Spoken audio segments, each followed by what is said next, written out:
یا ایھا الذین آمنوا لا تلھکم اموالکم ولا اولادکم عن ذکر اللہ ومن یفعل ذلک فاولئک هم الخاسرون. دل کو غفلت میں مت آنے دو. دل غافل ہوگا شیطان کا ڈیرا بن جائے گا. وہ دوام ذکر میں، البتہ یہ ذہن میں رکھیے کہ دوام ذکر کا ذریعہ کیا ہے، اس میں مغالتے ہیں لوگوں کو. جو سب سے بڑا ذکر ہے اس کو بھولے ہوئے ہیں، اور جو تیسرے چوتھے نمبر کا ذکر ہے اس کو سمجھ بیٹھے ہیں کہ بس یہی ذکر ہے. سب سے بڑا ذکر، مجسم ذکر قرآن ہے. الذکر انا نحن نزلنا الذکر وانا له لحافظون. وہ الذکر کون سا ہے؟ قرآن. اسی کو فرمایا، میں نے وہ آیت سنائی تھی کہ لوگ تنزیہ کہتے تھے، یا ایھا الذی نزل علیہ الذکر انک لمجنون. حضور سے مخاطب ہو کر کہتے ہیں فلاں جس کے اوپر کے اس کے خیال کے مطابق ذکر نازل ہوا ہے، ہم تو تمہیں پاگل سمجھتے ہیں. وہاں بھی لفظ کیا ہے؟ الذکر. تو معلوم کیا ہوا؟ انا انزلنا الیک الذکر لتبین للناس ما نزل الیہم. یہ الذکر ہے. تو اس سے بڑا ذکر کوئی نہیں. تلاوت قرآن، تدبر قرآن، غور و فکر قرآن کا، قرآن کو یاد کرنا. اس پر میرا کتاب چاہے مسلمانوں پر قرآن مجید کے حقوق، اب تو یہاں شاید کوئی کتاب موجود نہیں رہی ہے، اور اگر آپ کو ضرورت ہوتی ہے پاکستان سے منگا لیتے ہیں ہر شے، پڑھیے انشاءاللہ آ جائے گی چیز. نمبر 2 ذکر کیا ہے؟ اقیم الصلاۃ لذکری. نماز کو قائم کرو میری یاد کے لیے. یہ ذریعہ ذکر میں وہ تو ہے ہی مجسم ذکر، اور یہ ذریعہ ذکر میں سب سے اہم ہے. یہ عملی ذکر بھی ہو رہا ہے اور قولی بھی ہو رہا ہے. سورہ فاتحہ پڑھی آپ نے، قرآن شریف کی کچھ آیات پڑھی، پھر رکوع کیا. یہ رکوع جو ہے یہ آپ کا عملی ذکر ہے کہ آپ نے اپنے وجود سے اللہ کی عظمت کو تسلیم کیا. پھر آپ سجدے میں گرے، یہ آپ کا عملی ذکر ہے کہ اپنے وجود سے آپ نے اللہ کی عظمت کو اور تسلیم کیا. تیسری چیز ہے مسنون دعائیں اور مسنون اذکار جو حضور سے ثابت. ہمارے ہاں کیا ہو گیا، مجھے فلاں بزرگ نے یہ چیز بتائی ہے، وہ تو پڑھتے چلے جا رہے ہیں. نہ قرآن سے دلچسپی، نہ اذکار مسنونہ سے دلچسپی. ادعیہ معصورہ. آپ غور کریں گے کہ زندگی کے ہر عمل کے لیے حضور کی دعا موجود ہے. صبح اٹھے دعا ہے، آنکھ کھلتے ہی بیت الخلاء میں داخل ہونے لگے دعا ہے، نکلے دعا ہے، وضو کرنے بیٹھے دعا ہے، فارغ ہوئے دعا ہے، مسجد کے لیے گھر سے نکلے دعا ہے، مسجد میں داخل ہوئے دعا ہے. مسجد میں تو ہے ہی ذکر، نماز ہے، تلاوت ہے. باہر نکلے دعا ہے، گھر میں داخل ہونے لگے پھر دعا ہے. سواری پر سوار ہو رہے ہیں دعا ہے، اتر رہے ہیں دعا ہے، شیشہ دیکھ رہے ہیں دعا ہے، کپڑے پہن رہے ہیں دعا. زندگی کا کوئی عمل نہیں یہاں تک کہ جو تعلق زن و شو ہے، جس کو کہ خالص حیوانی بات سمجھا جائے گا، اس کے لیے بھی دعا ہے. غفلت میں وہ کام بھی نہیں کرتا. سمجھ رہے ہیں آپ؟ اب آپ غور کیجئے، اس میں کوئی اضافی وقت نہیں لگا، کوئی اضافی پوسچر اختیار نہیں کیا آپ نے، یوں بیٹھو، اس طرح بیٹھو، یوں کرو. کوئی آپ کا وقت اضافی نہیں لگا. جو کام کر رہے ہیں اور آپ اللہ کو یاد کر رہے ہیں، اور وہ اللہ کی یاد اس کام کی مناسبت سے ہے. ان عطیہ معصورہ سے 2 تعلق جڑ گئے انسان کے. دعا کس سے کر رہے ہیں؟ اللہ سے. جڑا کہ نہیں؟ اور یہ الفاظ کس کے ہیں؟ محمد رسول اللہ کے. تو آپ کے 2 تعلق جڑ گئے. آپ اپنی جی سے گھڑ کر دعا مانگیں گے تو پہلا تعلق تو ہو جائے گا، دوسرا نہیں ہوگا. بہتر سے بہتر دعا مانگ لیں آپ. لیکن حضور سے جو معصور اور مسنون الفاظ جب آپ زبان سے نکالتے ہیں تو آپ کا تعلق اللہ سے بھی ہوا بذریعہ دعا، اور وہ الفاظ چونکہ حضور کے ہیں صلی اللہ علیہ وسلم تو حضور کے ساتھ ہوا. یہ تیسرا درجہ ہے. چوتھے درجے میں میں مانتا ہوں کہ ایک ہوتی ہے خاص کسی شخص کے امراض کی تشخیص کرنے کے بعد تجویز. کوئی اگر طبیب ہے، ماہر طبیب روحانی، وہ آپ کو دیکھے گا تو اندازہ لگائے گا کہ آپ میں کیا کمی ہے، اس کے مطابق آپ کو ذکر بتائے گا. بھئی فلاں آیت کا مراقبہ کیا کرو. کسی میں بزدلی ہوتی ہے، کسی میں مال کی محبت زیادہ ہوتی ہے، کسی میں توکل کی کمی ہے، کسی میں شہرت کی خواہش ہے، نمایاں ہونے کا جذبہ ہے، کسی میں تکبر ہے، سب کا ایک سا برس تو نہیں ہوتا نا۔ تو یہ در حقیقت اندھے کی لاٹھی سے نہیں چلنے والی بات، یہ تو ماہر کی کام ہے کہ وہ تجویز کرے کہ تمہارے لیے خاص طور پر ذکر یہ ہے۔ در حقیقت ہمارے جو یہ سلسلے تھے سلوک کے، بڑے ماہر ہوتے تھے، یہ لوگ بڑے ماہر اطباء تھے۔ یہ جو علم نفسیات ہے اس کے ہمارے صوفیاء سے بڑھ کر کبھی کوئی عالم گزرا ہی نہیں دنیا میں۔ فرائیڈ کیا ہے اور ایڈلر کیا ہے اور یونگ کیا ہے، بچے ہیں۔ ہمارے صوفیاء اکرام نے جس طرح انسان کی نفسیات کو سمجھا اور وہ ان کی مناسبت سے تجویز کرتے تھے، لیکن اس کو رکھا جائے گا چوتھے نمبر۔ جیسے مولانا احمد علی صاحب فرمایا کرتے تھے، بھائی اس آیت کا مراقبہ کیا کرو۔ مراقبے کیا مانی؟ اب ان الفاظ کو بھی ہم نے خام خواہ کچھ خاص ایک شکل دے دی۔ مراقبہ کیا؟ توجہ کرنا، دھیان کرنا، خاص اس آیت کے اوپر، اس کے معانی پر اپنے ذہن کو جمانا۔ وہ کیوں ہے؟ تاکہ آپ کے اندر جو کمی ہے اس کی تلافی اس سے ہو۔ لیکن یہ کہاں آئے گا؟ چوتھے نمبر، سمجھ گئے؟ تو نفاق سے بچنے کا ذریعہ، پریونشن کیا ہے نفاق سے؟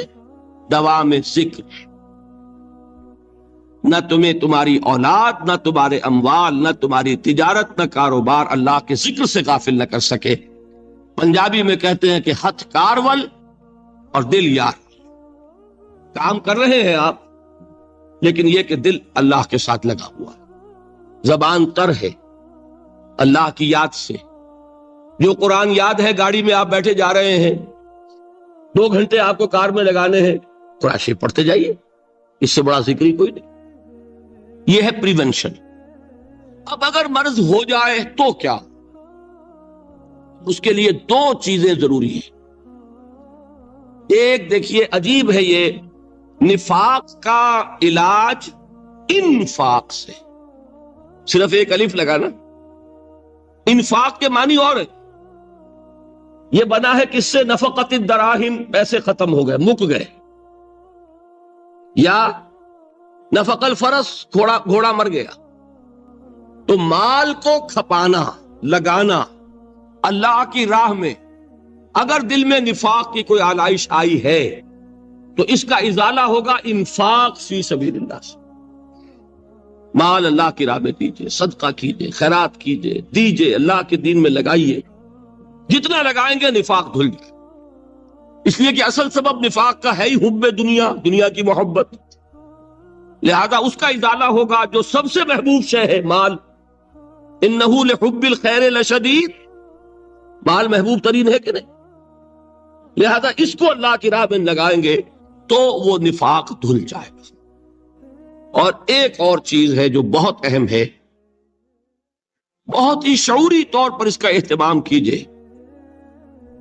جس وقت دین کے کسی فرض کی انسان کو سمجھ آ جائے، اس کا شعور پیدا ہو جائے، پھر ڈیلے نہ ہو۔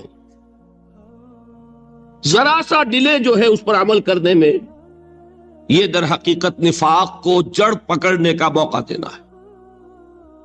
امیڈیٹ ایکشن، ایک بات سمجھ میں آ گئی، فوراً عمل کرو۔ اس میں شیطان کیا کرتا ہے؟ ذرا ٹھہر جاؤ، ابھی دیکھو یہ فرض ہے، یہ ذمہ داریاں ہیں، یہ کرنا ہے، وہ پھر لگا دینا اپنے آپ کو۔ بہت سے لوگ کہتے ہیں بس یہ ریٹائرمنٹ کے بعد تو سارا میں دین کے لیے وقف کر دوں گا۔ اول تو خدا کے بندے تمہارے اندر رہ کیا جائے گا ریٹائرمنٹ کے بعد؟ سارا تو کھپ چکو گے، رہ کیا جائے گا؟ دوسرے یہ کہ یہ بھی جان لیجئے کہ کار دنیا کسے تمام نہ کر، ریٹائرمنٹ کے بعد کون فارغ ہو جاتا ہے؟ بیٹوں بیٹیوں سے فارغ ہوئے تو پوتے پوتیاں موجود ہیں، نواسے نواسیاں موجود ہیں، کبھی بھی وہ بوجھ ختم نہیں ہوتا زندگی کا۔ وہ تو یہ کہ آج بات سمجھ میں آئی ہے تو آج عمل ہونا چاہیے۔ قرآن مجید میں سورہ انعام میں بڑی شدید وعید آئی ہے، الفاظ ہیں یہ، وَنُقَلِّبُ أَفْئِدَتَهُمْ وَأَبْصَارَهُمْ كَمَا لَمْ يُؤْمِنُوا بِهِ أَوَّلَ مَرَّةٍ۔ انسان پر ایک حقیقت کا انکشاف ہوا کہ یہ بات حق ہے، فوراً تسلیم کرے۔ کسی مصلحت کی وجہ سے، کسی بزدلی کی وجہ سے، کسی لالچ کی وجہ سے، کسی اپنی سیادت یا قیادت کی وجہ سے، کیسے مان لوں؟ لوگ کہیں گے کہ یہ نیچے ہو گیا، وہ اونچا ہو گیا جس کی بات مانی. کسی وجہ سے رک گئے تو اللہ تعالیٰ اندر سے وہ جو استعداد ہے حق کو پہچاننے کی وہ سلب کر لیتا. وَنُقَلِّبُ أَفْئِدَتَهُمْ وَأَبْصَارَهُمْ، ہم الٹ دیں گے ان کے دلوں کو بھی اور ان کی آنکھوں کو بھی. کیوں؟ كَمَا لَمْ يُؤْمِنُوا بِهِ أَوَّلَ مَرَّةٍ، اس لیے کہ وہ پہلی مرتبہ جب انکشاف حق ہوا ہے وہ ایمان نہیں لائے. اس کا میں ایک واقعہ آپ کو سنانا چاہتا ہوں کہ کس طرح صحابہ کرام پر بھی وقتی طور پر یہ واقعہ اگر صحابہ کرام کا نہ ہوتا تو یہ حقائق سمجھ میں نہ آتے. غزوہ تبوک کے موقع پر یہ میں جملہ انکمپلیٹ رہ گیا، ضعف ایمان کا حملہ ہو جاتا تھا، نفاق کا نہیں معاذ اللہ. لیکن ضعف ایمانی کی اگلی منزل شروع ہو جاتی ہے نا، نفاق. یہاں جھوٹ بولنا شروع کیا، نفاق، جھوٹی قسمیں کھانی شروع کی، سیکنڈ سٹیج. اور جہاں مومنین صادقین سے بغض اور عداوت پیدا ہو گیا وہ تھرڈ سٹیج. تو وہ ضعف ایمان کا کیسے ہوتا ہے یہ حضرت کعب ابن مالک نے بڑی تفصیل سے بیان کیا ہے. غزوہ تبوک کے موقع پر جہاں منافقین نے آ کر جھوٹے بہانے بنائے، جھوٹی قسمیں کھائیں اور حضور سے ایگزمپشن لے لی، چھٹی لے لی، رخصت لے لی، وہاں 3 ایسے صحابہ بھی تھے جو مومن صادق تھے، لیکن وقتی طور پر شیطان نے انہیں ورغلایا. کیسے ورغلایا وہ سمجھ لیجیے. کعب ابن مالک نے تفصیل سے بیان کیا ہے اور میرے نزدیک یہ جہاں تک میرا مطالعہ ہے طویل ترین حدیث ہے، بخاری اور مسلم میں بھی موجود ہے. حضور جب واپس آئے ہیں اور اب آپ نے ایک ایک کو بلایا، جن لوگوں نے تو پہلے جھوٹی قسمیں کھا لی تھی ان کو تو بلانے کی ضرورت نہیں تھی، لیکن کچھ لوگ ایسے بھی تھے کہ جنہوں نے ایگزمپشن بھی نہیں لی تھی اور گئے بھی نہیں تھے. اب ان کو آپ نے ایک ایک کر کے پیشی ہوئی، آپ کیوں نہیں گئے تھے؟ تو اب جو منافقین تھے ان میں سے انہوں نے اس موقع پہ جھوٹی قسمیں کھا لی. خدا کی قسم حضور ہم تو بالکل تیار تھے، پوری میں نے تیاری بھی کر لی تھی، پورا ارادہ تھا، یہ وقتی طور پر یہ مصیبت مجھ پر آ پڑی. جس نے قسم کھائی انہوں نے کہا اچھا ٹھیک ہے جائیے. کعب ابن مالک کی باری آئی تو ان کے الفاظ اپنے یہ کہ جب میں پیش ہوا تو حضور کے چہرے مبارک پر ایک غصے والی مسکراہٹ تھی. زہر خند کہتے ہیں، ایک مسکراہٹ ہے لیکن غصے کے ساتھ، غضبناک. آپ فرمائیے آپ کیوں نہیں گئے؟ حضرت کعب یہ فرماتے ہیں کہ میں نے عرض کیا کہ حضور زبان میرے پاس بھی ہے، جھوٹ میں بھی بول سکتا ہوں، لیکن جھوٹ بول کر میں اس وقت آپ کی ناراضگی سے تو بچ جاؤں گا لیکن اللہ کے پکڑ سے نہیں بچ سکوں گا. میں اعتراف کرتا ہوں کہ جتنا صحت مند میں اس زمانے میں تھا کبھی نہیں تھا، جتنا فارغ البال اس وقت تھا کہ میرے پاس ساز و سامان موجود تھا راستے کے لیے، اتنا میں کبھی نہیں تھا. لیکن ہوا کیا؟ ہوا یہ کہ مجھے میرے نفس نے، شیطان نے پٹی پڑھائی. وہ پٹی کیا پڑھائی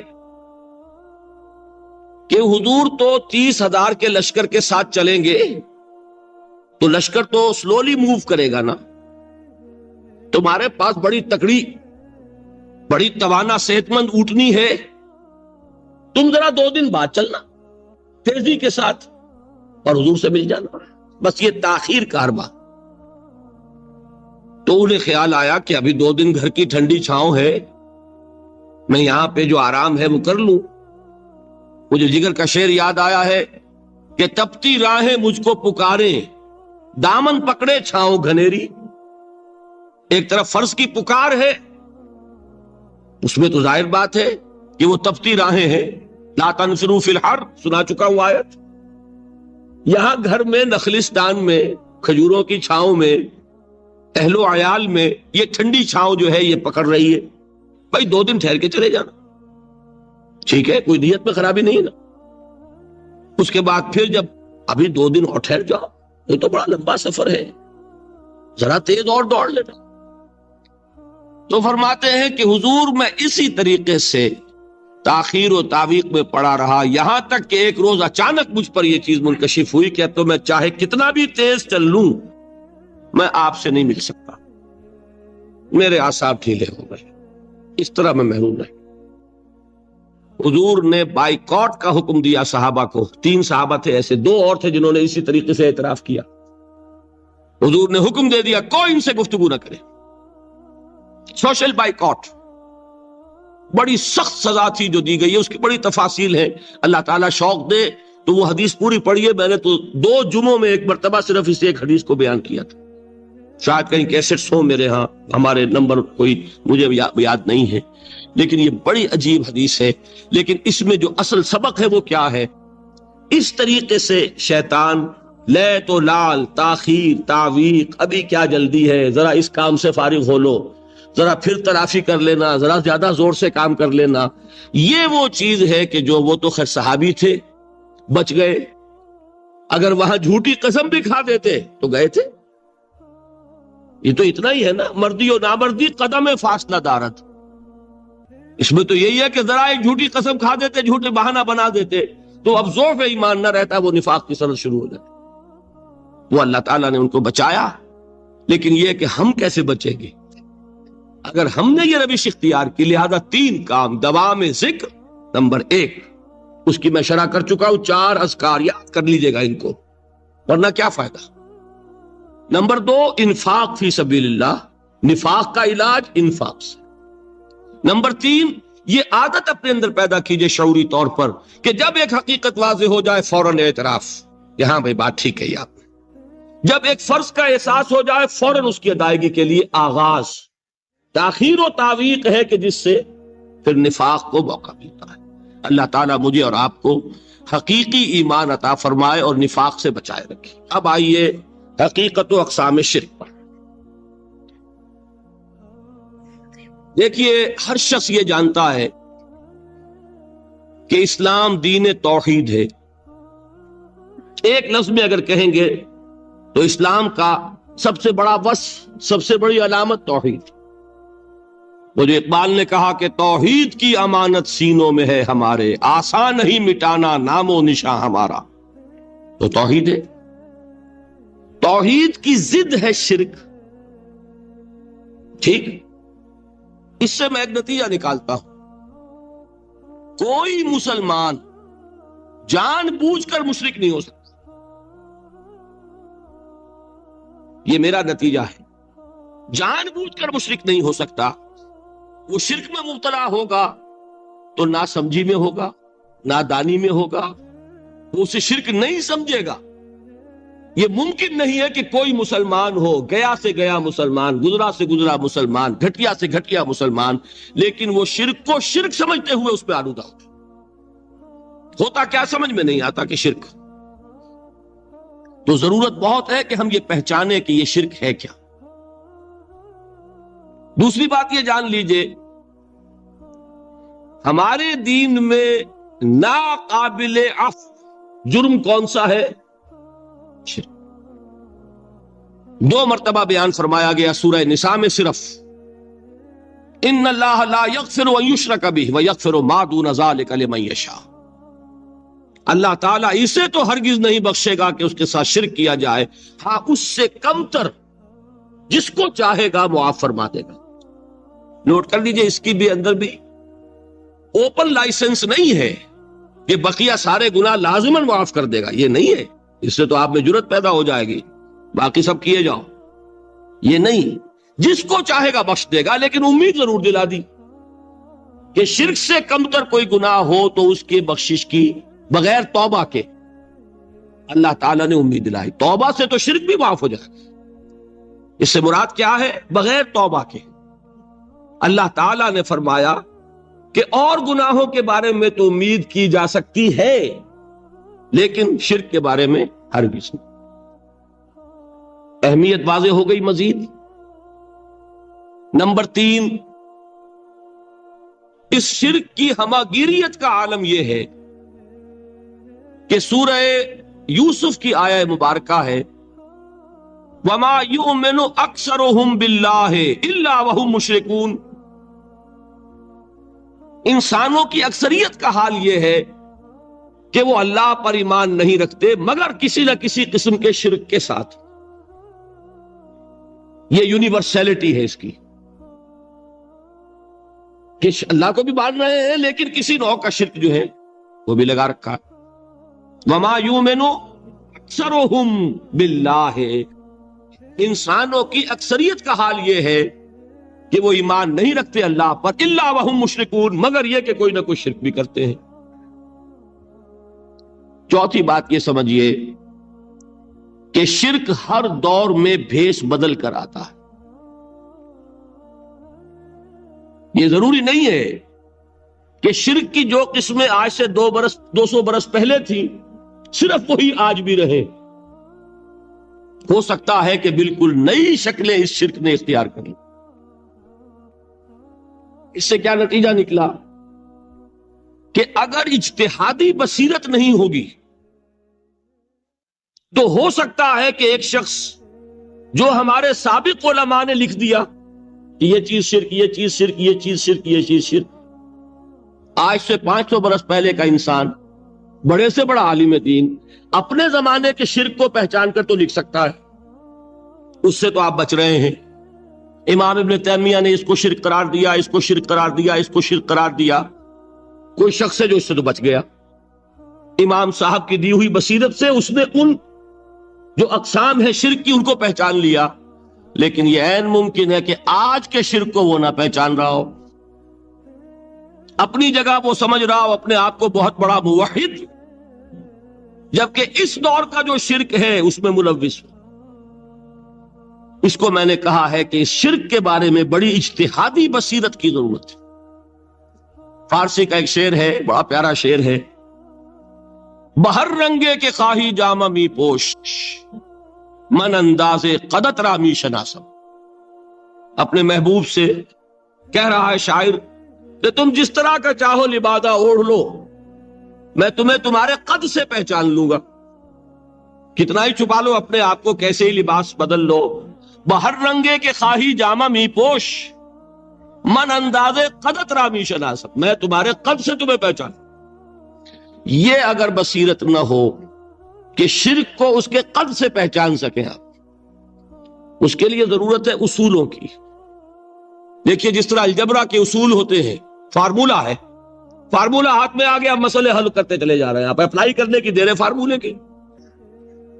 اگر آپ نے صرف گنتی کر کے کسی زمانے کے شرک وہ تو سمجھ لیے، لیکن وہ بصیرت باطنی حاصل نہیں ہوئی، اجتہادی بصیرت، وہ اصول ہاتھ میں نہیں آئے کہ جس سے آپ پہچان سکیں، تو ہو سکتا ہے کہ اس دور کے شرک کو آپ نہ پہچان سکیں. اس کے لیے ضرورت ہے کہ اصل اصول ہاتھ میں آ جائیں تاکہ ان اصولوں کو اپلائی کریں. ایک بات مجھ سے اور سن لیجئے، میرا اپنا یہ تاثر ہے، ہمارے دین میں خیر، بھلائی، نیکی، چاہے وہ نظریے کی ہو، علم کی ہو، عقیدے کی ہو، عمل کی ہو، اخلاق کی ہو، وہ سب کیا ہے؟ وہ توحید ہی کے شجرہ طیبہ کی شاخیں ہیں. اور شر، برائی، گمراہی، خیالات کی ہو، نظریات کی ہو، علم کی ہو، عقیدے کی ہو، عمل کی ہو، اخلاق کی ہو، سب کے ڈانڈے شرک کے شجرہ خبیثہ سے ملتے ہیں. اس شجرہ خبیثہ کے برگوبار ہے جو بھی برائی ہے، عمل کی یا علم کی، اور اس شجرہ طیبہ کے برگوبار ہے جو بھی خوبی ہے، عمل کی یا عقیدے. یہ میرا تاثر ہے.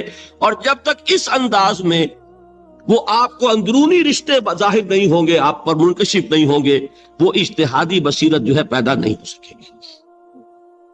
اب آئیے ایک اور بات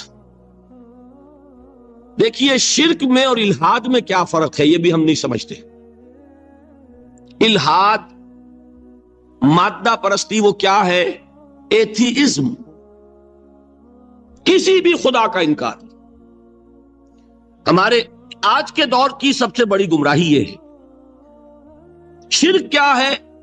خداؤں کو ماننا. یہ کیا ہے؟ تھیزم ہے، لیکن پولی تھیزم ہے. توحید کیا ہے؟ مونو تھیزم ہے، ایک خدا کا ماننا. لیکن شرک کے اندر ایک اور حقیقت کو پہچان لیجئے، شرک میں ہمیشہ ٹاپ پر ایک خدا کو مانتے ہیں. باقی سارے خدا نیچے ہوتے ہیں، اوپر جا کر وہ توحید ہوگی ہمیشہ۔ کوئی مشرکانہ نظام ایسا نہیں ہے جو ٹاپ پر جا کر توحید نہ بن جائے۔ دیکھیے ہندو دیویاں دیوتا بے شمار، لیکن مہادیو وہ بھی کیا دو ہیں؟ مہادیو وہ تو ایک ہے۔ انگریزی میں گاڈز گاڈیسز، لیکن وہ چھوٹے جی سے لکھے جائیں گے، چھوٹے جی سے لکھے جانے والے gods and goddesses. Roman mythology ہو، گریک مائتھولوجی ہو، ان دیویوں دیوتاؤں کے نام ہی آپ نہیں یاد کر سکتے، لیکن گاڈ بڑے جی سے وہ ایک ہے کہ نہیں؟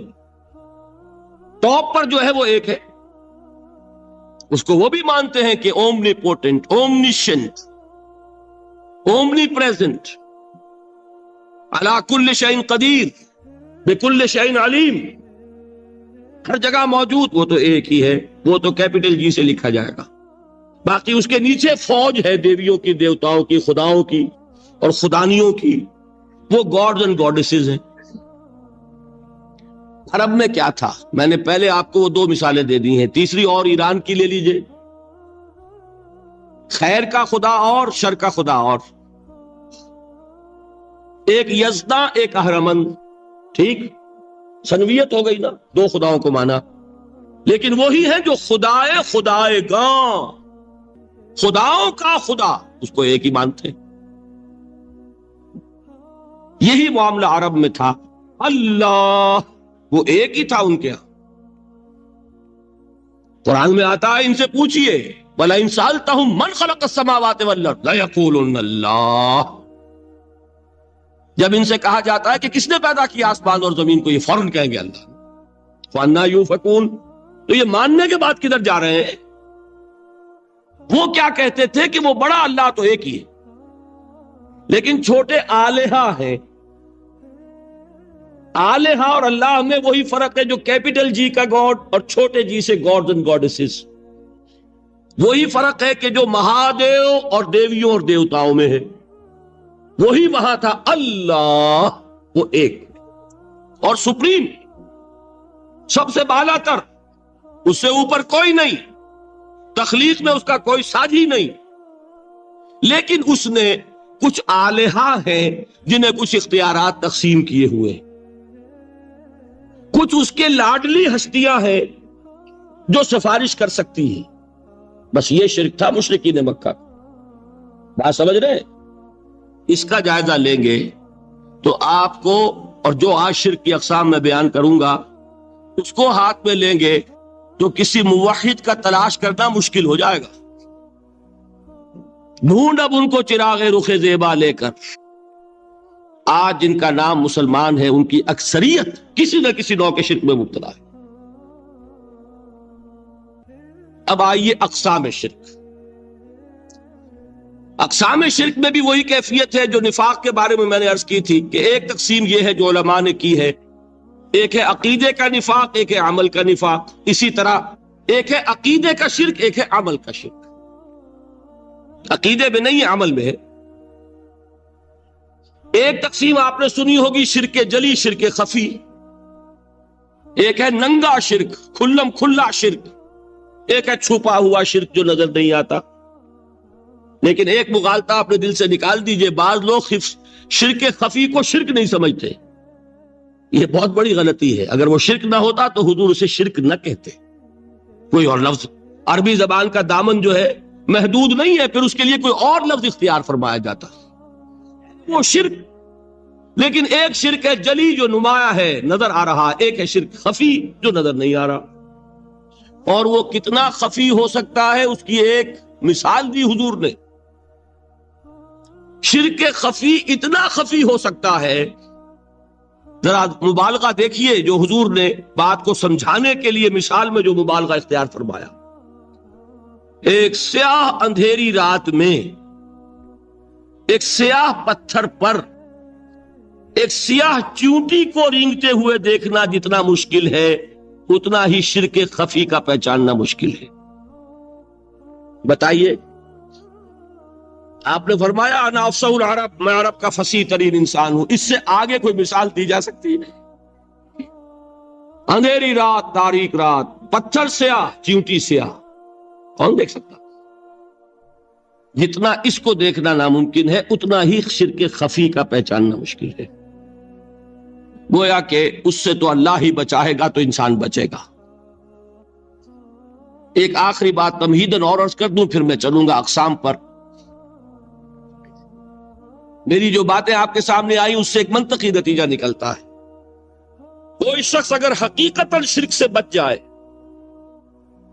واقعتاً شرک سے بچ جائے، ہر قسم سے بچ جائے، اس سے بھی اوپر کوئی انسان ہوگا؟ گویا کہ یہ آخری منزل ہے، یا یوں کہیے کہ جس شخص کے بارے میں اللہ تعالیٰ یہ مان لے کہ میرا یہ بندہ شرک سے بری ہے، اس سے بڑی سند کوئی ہے؟ دی ہائیسٹ ٹیسٹیمونیل، سب سے بڑی سند، سب سے بڑی تعریف جو بندے کی ہو سکتی ہے وہ کیا ہے؟ یہ مشرک نہیں۔ یہی وجہ ہے، دیکھیے آپ قرآن مجید میں حضرت ابراہیم کے ذکر میں دیکھیں گے، ابراہیم کا مقام کیا ہے؟ خلیل اللہ، ابو الانبیاء، امام الناس، تین نسبتیں ہیں، تینوں بڑی عظیم۔ اللہ کے ساتھ نسبت کیا ہے؟ خلیل، واتخذ اللہ ابراہیم خلیلا۔ ابو الانبیاء، کتنے نبی ہیں ان کی نسل میں؟ اسحاق اور اسماعیل سے چلیے، پھر یعقوب اور یوسف، اور پھر چلیے موسیٰ اور ہارون، اور پھر چلیے سارے انبیاء بنی اسرائیل کے، حضرت عیسیٰ، پھر یہاں تک کہ محمد الرسول اللہ کس کی اولاد ہے؟ ابراہیم کی، ابو الانبیاء۔ اور نمبر 3، انی جاعلک للناس اماما، امام الناس۔ اور قرآن میں جو سب سے بڑی سند انہیں دی جاتی ہے وہ کیا؟ وما کان من المشرکین۔ تو ابراہیم مشرکین میں سے نہیں تھے۔ معلوم ہوا کہ یہ سب سے بڑی سند ہے، سب سے بڑا سرٹیفکیٹ ہے، سب سے بڑا ٹیسٹیمونیل ہے جو اللہ کی طرف سے کسی کو مل جائے۔ میں جو اقسام شرک بیان کرنا چاہتا ہوں تو میری تقسیم ذرا مختلف ہے۔ اب وہ ذرا اپنے ذہن میں وہ نقشہ بنا لیجئے، آپ بنایا کرتے ہیں ایک، اس کو پھر 3 میں تقسیم کیجئے۔ شرک کی 3 بڑی بڑی قسمیں ہیں۔ شرک فی الذات نمبر 1، شرک فی الصفات نمبر 2، شرک فی الحقوق نمبر 3۔ اور یہ میں عرض کر دوں آپ سے پہلے ہی، یہ مضمون بہت طویل ہے، میں آج صرف یہ کروں گا کہ خاکہ مکمل کر دوں۔ اب اس خاکے میں رنگ بھرنا، وہ تو ایک موضوع پر شرک فی الذات پر پوری تقریر ہونی چاہیے، شرک فی صفات پر ہونی چاہیے۔ ایک ایک گھنٹے کے میرے 6 کیسٹ ہیں اللہ کے فضل و کرم سے، جو کئی سال سے وہ پھیل رہے ہیں۔ 6 گھنٹے میں میں نے ان چیزوں کو بیان کیا، وہ موجود ہوں گے، لیکن آج وہ خاکہ ذہن میں بنا لیجئے، اور کچھ آپ کو الجبرے کے فارمولے ہاتھ میں آ جائیں تاکہ خود آپ میں صلاحیت پیدا ہو جائے پرکھنے کی کہ اس فارمولے کو اپلائی کر کے دیکھ لیں یہ شرک ہے یا نہیں۔ یہ 2 کام تو میں انشاءاللہ آج کر دوں گا، آپ مطمئن رہیں۔ باقی یہ کہ تفصیل تو ہر سلسلے میں تفصیل پھر بہت ہوگی، وہ شوق ہو تو وہ کیسٹ آپ سنیے۔ تو 3 تقسیمیں ہو گئی۔ شرک فی ذات، اللہ کی ذات میں کسی کو شریک کر دینا، یہ سب سے زیادہ نمایاں، سب سے زیادہ جلی، سب سے زیادہ عریاں، اور اللہ تعالیٰ کو سب سے زیادہ مبغوض اور ناپسند شرک۔ شرک فی صفات نمبر 2، یہ ایک علمی مسئلہ ہے جس میں آدمی ٹھوکر کھا جاتا ہے اگر محتاط نہ ہو۔ بڑے سے بڑے آدمی کو ٹھوکر لگ جائے گی، اس کا میں فارمولہ صرف آپ کو دوں گا، وہ ذہن میں رکھ لیجئے، پھر جہاں چاہیں اپلائی کیجئے، انشاءاللہ تعالی آپ کو ٹھوکر نہیں لگے گی۔ شرک فی الحقوق، اسی کا دوسرا نام شرک فی العبادت ہے۔ اللہ کا حق کیا ہے بندے پر؟ بندہ اللہ کی عبادت، لیکن اس کو 5 اس کے مظہر ہیں وہ ان میں گن کر بتا دوں گا کہ یہ شرک فی العبادت ہے۔ شرک فی العبادت کی اکثر شکلیں وہ ہیں کہ جو عملی شرک علماء جسے کہتے ہیں، اور اس کی شکلیں وہ ہو جائیں گی جن کو شرک خفی کہتے ہیں۔ تو سب سے جلی شرک فی الذات، سب سے خفی شرک فی الحقوق یا شرک فی العبادت، درمیان میں ایک علمی اعتبار سے مسئلہ ہے شرک فی الصفات کا۔ اب آئیے سب سے پہلے شرک فی الذات، اس کی دو قسمیں، اب اس کو تقسیم کیجئے دو میں۔ ایک قسم جو زیادہ جلی ہے، زیادہ عریاں ہے، زیادہ ننگی ہے، یہ عجب ستم ظریفی ہے تاریخ کی کہ وہ ان قوموں میں پیدا ہوئی جو اپنا تعلق رسولوں سے جوڑتی ہے۔ کیا کہ کسی کو خدا کا بیٹا بنا دینا، بیٹی بنا دینا۔ اب ظاہر بات ہے بیٹا بیٹی بنا دینا بالکل ہم پلہ کر دیا کہ نہیں؟ نو وہی ہو گئی کہ نہیں؟ دیکھیے غور کیجئے، گدھے کا بیٹا گدھا ہوگا،